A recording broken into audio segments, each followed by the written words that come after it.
আসসালামু আলাইকুম ভিউয়ার্স, কেমন আছেন সবাই? আজকে এই যে খোলা ময়দানে দেখতেছেন একটা জায়গার মধ্যে আসছি। এখানে কেন আসছি আর এই জায়গাটা কিভাবে পরিচিত, আমরা এক এলাকার পরিচিত বড় ভাইয়ের কাছ থেকে শুনবো।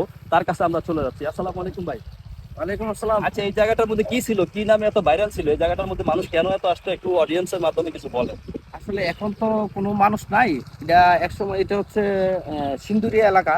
সিন্দুরিয়া এলাকা এখানে কিছুদিন আগে বা মাস তিনেক আগে এখানে সূর্যমুখী ফুলের চাষ করা হয়েছিল। আচ্ছা। ওই সূর্যমুখী ফুল চাষ করার কারণে শত শত ইউটিউবার এবং শত শত কন্টেন্ট ক্রিয়েটর এবং বিভিন্ন চ্যানেলের সাংবাদিকরা এইখানে ছিল। কিন্তু এই সূর্যমুখী ফুলের কারণে এই জায়গাটা একসময় ফেমাস ছিল এবং জায়গাটা ভাইরাল ছিল। তো ওই কারণে এখন যে সূর্যমুখী যে ফুলগুলো ছিল, সেই সূর্যমুখী ফুলগুলো শেষ হওয়ার পর এখন সেই জায়গাটা মরুভূমি হয়ে পড়ে আছে। তো এটাই দুনিয়ার বাস্তব কথা, যেটা হচ্ছে কোনো কিছুই কোনো চিরস্থায়ী কিছুই না।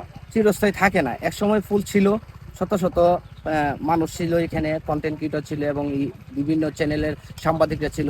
আজকে এখানে সূর্যমুখী ফুল নেই, কোনো মানুষগুলো নেই। দেখতেই সেটা পারতেছেন এখনো মনে হয় নতুন করে কিছু একটা আবাদ করতেছে। এই যে দেখেন, এই যে মাটিগুলো চাষ দিয়ে রাখছে, হয়তো কোনো একটু কোনো কিছু আবাদ করতেছে।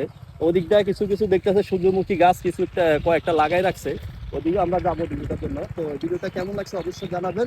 যদি ভালো লাগে ভিডিওটা সবাইকে শেয়ার করে দিবেন।